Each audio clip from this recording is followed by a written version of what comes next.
성도 여러분 안녕하십니까? 행복한 안식일입니다. 네.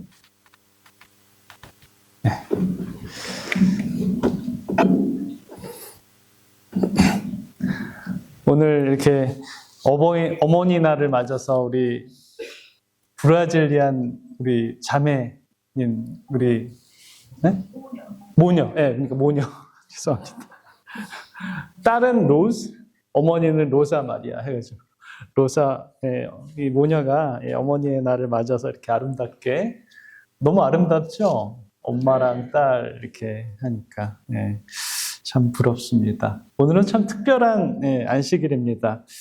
우리를 위해서 평생 눈물을 흘리면서 기도했던 존재를 다시 떠올리는 그러한 날입니다. 어머니 날. 우리가 살아오면서 수많은 말들을 배웠습니다. 그러나 우리가 태어나서 가장 먼저 배운 말이 여러분 무엇입니까? 엄마라는 말이죠. 가르쳐주지도 않았는데 엄마라는 말이 이렇게 태어나면서 이렇게 가장 먼저 하는 말이 엄마입니다. 인생에서 가장 힘들 때, 또 가슴이 무너질 때, 아무도 내 마음을 몰라주는 것 같을 때 가장 먼저 떠오르는 이름도 엄마입니다. 성도 여러분, 이 세상에는 정말 많은 사랑이 있습니다. 친구 간의 사랑이 있고, 또 부부의 사랑이 있고, 또 성도의 사랑이 있습니다. 그러나 어머니의 사랑에는 설명할 수 없는 굉장히 그런 기품이 있습니다. 왜냐하면 어머니의 사랑은 기도로 만들어져 있기 때문입니다. 어머니의 사랑은 기도로 만들어진 사랑이기 때문에 어머니의 사랑은 너무나 우리를 마음을 또 감동하게 합니다. 어머님이 저와 여러분들에게 가장 많이 해주신 게 무슨 상이에요? 밥상을 제일 많이 차려주셨죠, 밥상. 그러나 그 어머니의 사랑은 밥상만으로는 설명할 수 없습니다. 어머니의 사랑을 떠오르면 가장 먼저 떠오르는 게 어머니의 눈물이 아닌가라는 생각이 들어요. 저도 이제 어머니 하면 제일 많이 떠오르는 게 뭐냐면 제가 이제 대학교 1학년 마치고 군대 간다고 이렇게 큰 절을 올렸을 때 어머니가 제 인사를 안 받고 탁 돌아서시더라고요. 그러면서 이렇게 흐느끼시는데 그게 저는 제일 마음에 이렇게 많이 남습니다. 잠 못 이루는 밤으로 표현된 어머니의 눈물, 아무도 모르는 무릎의 기도로 표현되는 것이 어머니의 사랑입니다. 오늘은 저와 여러분들이 함께 이 어머니의 기도에 대해서 한번 말씀을 좀 상고했으면 좋겠습니다. 근데 오늘 제 설교의 핵심이 뭐냐면 어머니의 기도는 하나님이 우리를 끝까지 포기하시지 않는 사랑의 그림이 바로 어머니의 기도다라는 것이죠. 본문에는 제가 이제 본문을 좀 읽겠는데요. 다시 한번 사무엘상 1장 27절 28절입니다. 이 아이를 위하여 내가 기도하였더니 여호와께서 나의 구하여 기도한 바를 허락하신지라. 그러므로 나도 그를 여호와께 드리되 그의 평생을 여호와께 드리나이다. 오늘 이 본문에는 한 여인이 등장합니다. 아까 최수지 집사님께서도 말씀해 주셨는데 그 이름은 한나라는 어머니입니다. 그녀는 아이가 없었습니다. 지금 시대에도 참 아이가 없는 것은 참 힘든 일이지만 그 당시 이스라엘 사회에서는 아이를 갖지 못한다라는 것은 단순한 그런 슬픔이 아니었습니다. 수치였고요, 비난이었고요, 그 침묵 속에서의 상처였을 것 같습니다. 사람들은 몰랐지만 이 한나의 마음은 나날이 무너져 내렸습니다. 성경은 말합니다. 사무엘상 1장 10절에 그가 마음이 괴로워서 여호와께 기도하고 통곡하며 라고 이렇게 얘기합니다. 마음이 굉장히 괴로웠겠죠. 한나는 울었습니다. 그런데 중요한 것은 그녀는 사람들 앞에서만 울지 않았다라는 사실입니다. 누구 앞에서 울었어요? 하나님 앞에서 울었습니다. 성도 여러분, 한나는 단순히 아이가 없어서 운 것이 아니었습니다. 한나는 그녀의 마음이 하나님이 멀리 계신 것처럼 느껴졌기 때문에 울었습니다. 하나님, 왜 제 기도가 들리지 않습니까? 하나님, 왜 제 인생을 이렇게 멈춰져 있는 것 같습니까? 하나님, 왜 저만 이렇게 외롭습니까? 라고 하염없이 기도하면서 울었어요. 그런데 놀라운 것은 그 눈물이 하나님께 향한 원망으로만 끝난 것이 아니었다라는 것입니다. 그 눈물이 기도가 되었다라는 것입니다. 한나는 성전에서 마음을 다 쏟아냈습니다. 그리고 이렇게 말했습니다. 하나님, 만일 제게 아들을 주신다면 이 아이를 하나님께 드리겠습니다. 라고 서원한 것이죠. 성도 여러분, 이것이 진짜 기도인 것이죠. 진짜 기도는 하나님 주세요. 하나님 이거 해주세요. 하나님 낫게 해주세요. 이것으로 끝나지 않고 하나님 드리겠습니다. 까지 간다라는 것입니다. 우리는 자녀를 위해서 기도하면서 사실 이 자녀를 내 꿈으로 붙잡고 싶어 할 때가 너무도 많습니다. 좋은 학교 가게 해주세요. 성공하게 해주세요. 결혼 잘하게 해주세요. 남들보다 잘 살게 해주세요. 그것이 물론 부모의 마음입니다. 그러나 한나는 그 기도 더 이상이 있었습니다. 더 기쁨이 있었습니다.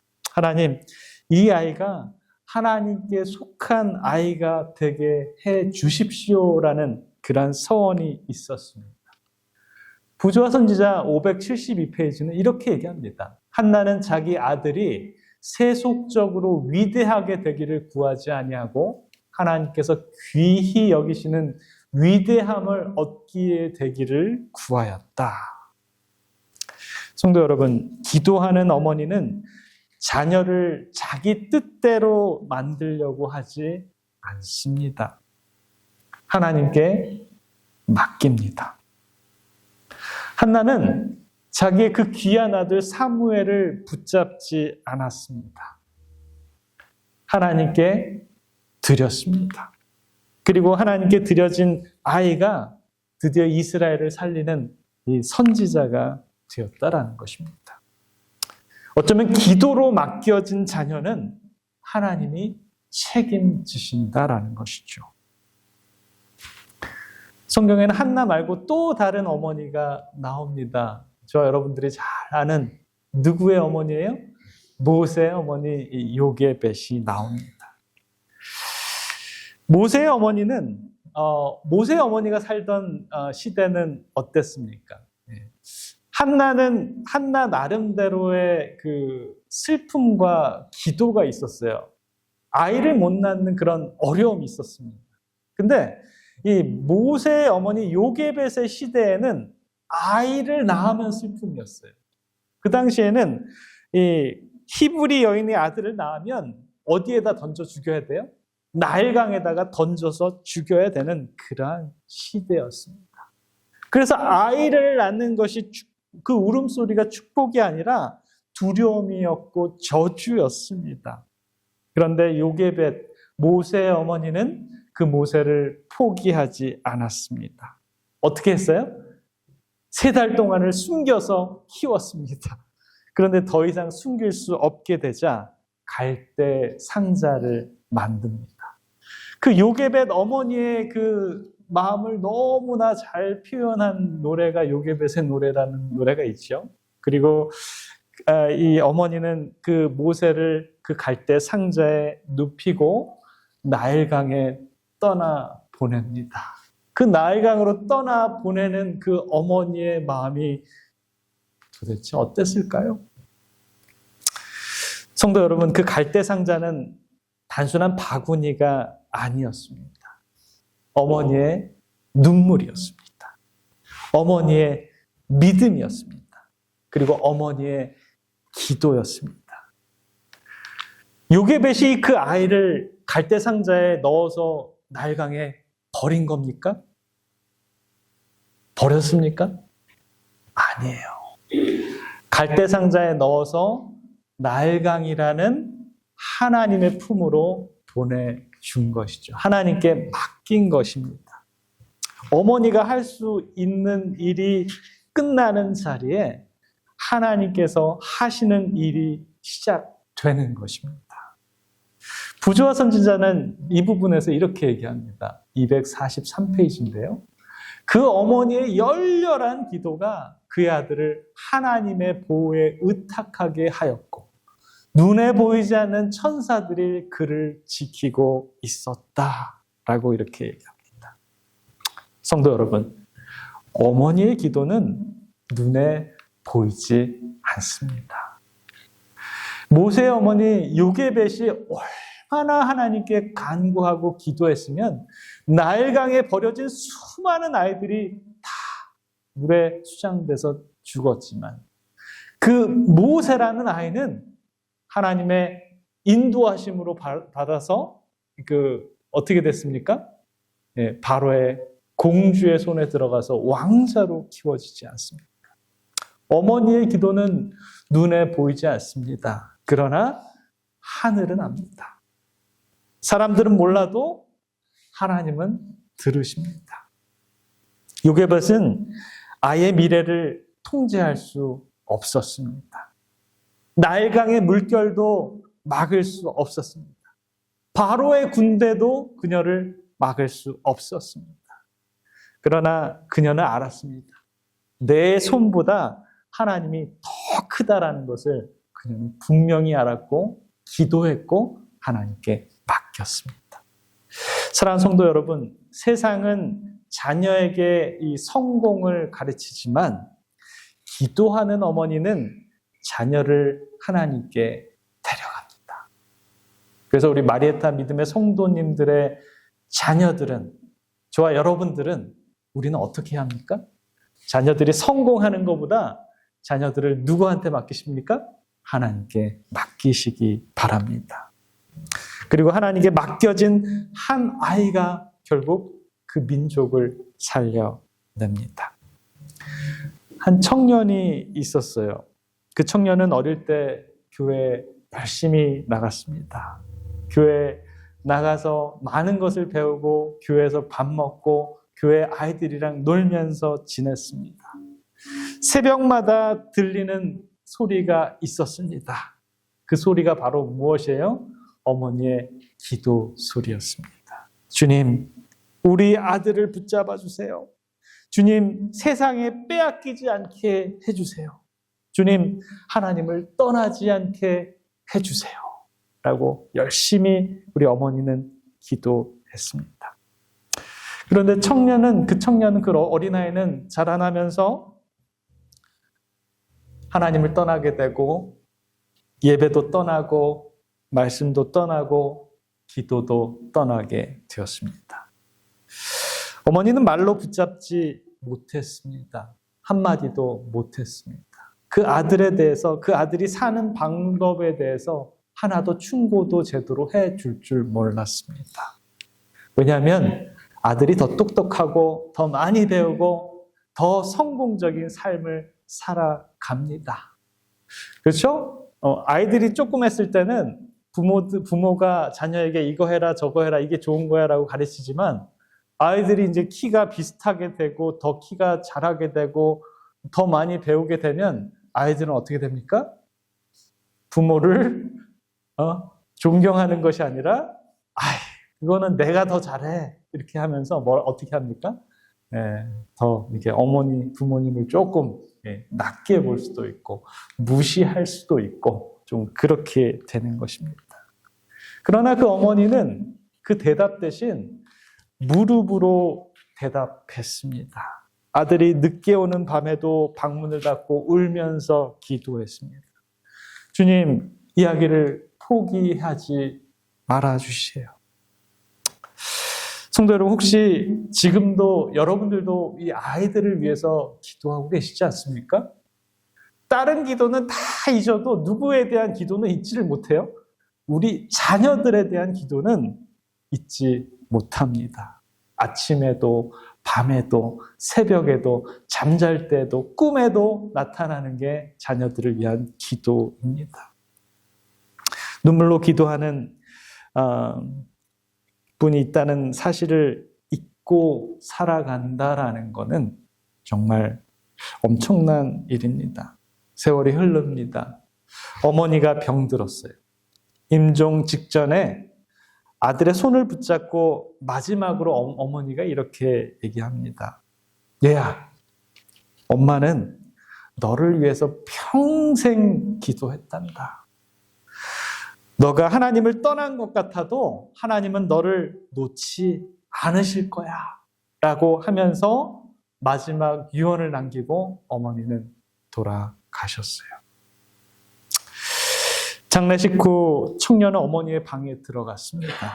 늘 기도하시던 그 자리 옆에는 정말 수십 년 동안 어머니가 적어놨던 글자가 쓰여져 있던 노트가 있었습니다. 그 노트에는 과연 뭐가 적혀 있었을까? 이 아들은 너무나 궁금했어요.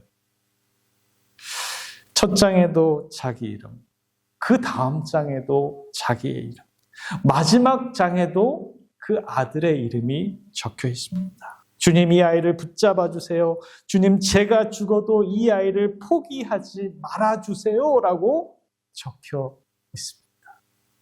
그 어머니의 글을 다 읽고 난 그 아이는 이제 무너져 내렸습니다. 그동안 자기를 붙들고 있었던 것이 자기의 의지가 아니었음을 깨닫게 되었습니다. 자기를 지금까지 세상으로부터 보호해주고 늘 어머니의 기도가 그녀를 붙잡고 있었다라는 것을 깨닫게 됩니다. 더 깊이 말하면 어머니의 기도를 통해 나타난 하나님의 은혜였습니다. 비록 어머니가 돌아가시고 그 사실을 깨달았지만 그 아이는 무릎을 꿇고 울게 되었습니다. 하나님, 제가 돌아왔습니다. 어머니의 하나님이 이제 제 하나님이 되어 주십시오. 그때 우리는 뭐라고 생각할 수 있어요? 야, 이 아들이 철들었구나. 사랑하는 성도 여러분, 우리들의 자녀들이 철이 들었으면 참 좋겠습니다. 성도 여러분, 우리를 위해서 눈물로 기도하는 어머니를 보면 우리는 누구를 떠오릅니까? 예수님을 떠올리게 됩니다. 왜냐하면 예수님도 지금 이 순간 우리를 위해서 중보하고 계시기 때문입니다. 우리가 넘어질 때도, 우리가 하나님을 떠날 때도, 우리가 죄 가운데 있을 때도 예수님은 우리를 포기하지 않습니다. 히브리 7장 25절에 보면 그는 항상 살아계셔서 그들을 위하여 간구하심이라. 성도 여러분, 십자가는 단순한 이 사형을 위해서 만들어 놓은 처형 도구가 아닙니다. 하나님께서 우리를 얼마나 사랑하는지를 보여주시는 그런 영원한 기도의 증거. 우리가 하나님을 잊어도 하나님 우리를 잊지 않으십니다. 우리가 기도를 멈춰도 예수님은 우리를 위해서 기도하십니다. 그래서 어머니의 기도는 바로 이 복음의 그림자인 것입니다. 하나님 우리를 끝까지 포기하지 않으시는 그런 이 사랑의 그림자가 바로 예수님의 기도인 것입니다. 사랑하는 성도 여러분, 오늘 우리는 어머니를 생각합니다. 밤새 우리를 위해서 흘리셨던 그런 눈물, 내가 아플 때나 내 누나나 동생이 아플 때 밤새도록 우리를 간호하시면서 흘리셨던, 아무도 모르게 드리셨던 그 기도, 자녀의 이름을 불려가며 드렸던 그 간구, 그 사랑을 통해 우리는 하나님의 사랑을 조금 배웠습니다. 사랑하는 성도 여러분, 어머니의 기도는 자녀의 인생을 바꿉니다. 어머니의 기도는 가정을 붙듭니다. 어머니의 기도는 하나님의 역사를 만듭니다. 그러나 더 깊은 진리는 이것입니다. 어머니의 기도 뒤에는 우리를 끝까지 붙드시는 하나님의 사랑이 있다라는 것이죠. 오늘 하나님 말씀하십니다. 포기하지 마라. 나는 아직도 일하고 있다. 너의 눈물이 헛되지 않다. 너의 기도는 하늘에 쌓이고 있다. 라고 하면서 우리 하나님께서는 우리 부모들에게 위로하여 주시고 용기를 북돋아 주십니다. 저는 한 결혼을 통해서 그 사실을 알게 되었습니다. 제가 이제 27년 전에 저희 집사람이랑 이제 결혼을 할 때, 저희 집사람은 이게 굉장히 이제 세상 말로 하면, 제가 세상 말을 좀 하겠습니다. 차도녀 같아요. 차도녀. 여러분, 차도녀가 뭔지 아십니까? 차가운 도시 여자를 차도녀라 그래요. 굉장히 신 스타일이야. 그래서 제가 우리 집사람 딱 보고 첫눈에 반해가지고 그냥 돌진했어요. 다른 수많은 아가씨들을 다 내려놓고 딱 우리 집사람한테 돌진을 했는데, 제가 깜짝 놀란 게 뭐냐면, 저희 집사람 뒤에는 장인어르신 장모님이 계시는데 저희 집사람보다 한 15cm에서 20cm가 작으세요. 분명히 저희 집사람은 차도녀라 가지고 제가 긴장을 많이 했는데, 장인 장모님을 만나면 이게 내가 어떻게 해야 될까 했는데, 장인 장모님을 딱 만나는 순간 마음이 싹 이렇게 내려앉았어요. 왜냐하면 완전히 시골 할아버지 할머니를 만난 그런 느낌이었어요. 그런데 저희 장모님이, 제가 이제 그 처갓집에서 며칠을 거하면서 느꼈던 점이 뭐냐면, 제가 지금까지 만났던 수많은 우리 교인들보다도 더 기도의 사람이 우리 장모님이셨어요. 장모님 때문에 모든 5 자녀들이 우리 재림신앙을 받아들이고, 그리고 모든 며느리들을 이 재림신앙을 하는 며느리들이랑 결혼을 했고, 저도 만약에 재림신앙을 하지 못했으면 우리 집사람이랑 결혼할 수 있는 자격이 안 됐을 텐데, 그래도 제가 이 대학 들어가서 신앙을 받아들였는데, 이게 재림신앙을 받아들여가지고 그 차도녀랑 결혼을 할 수 있었어요. 장인 장모님이 흔쾌히 진짜 이렇게 해주셨는데, 장모님 하면 떠오르는 거는 한 가지밖에 없습니다. 늘 그 새벽 시간에 저희 장모님은 초등학교를 나오지 못하셨어요.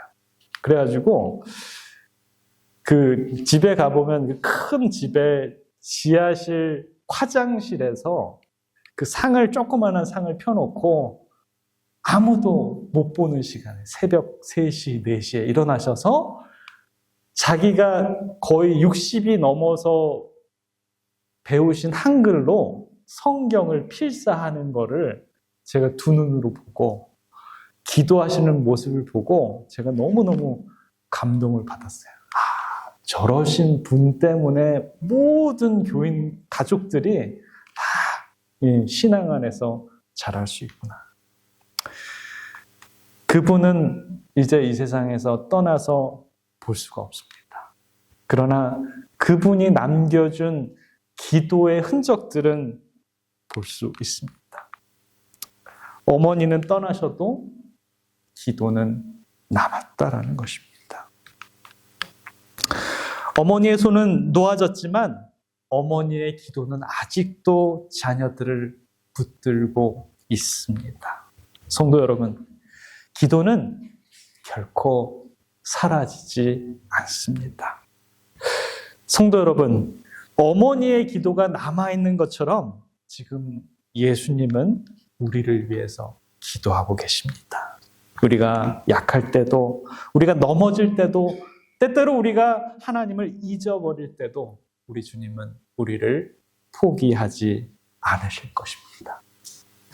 저희 집사람이 그런 차도녀였는데 그 어머니의 기도로 본인도 변화되고 신앙인이 되고 자녀들에게도 그 신앙을 가르쳐주는 어머니가 될 수 있었던 것은 저희 집사람에게 그러한 어머니가 있었음이 아닐까라는 그런 생각을 해봅니다. 사랑하는 성도 여러분, 저와 여러분들이 드리는 자녀들을 위한 기도는 결코 사라지지 않습니다. 그 사라지지 않는 기도를 끊임없이 포기하지 않고 드려주시는 저와 여러분들이 되시길 바라면서 말씀을 마치겠습니다.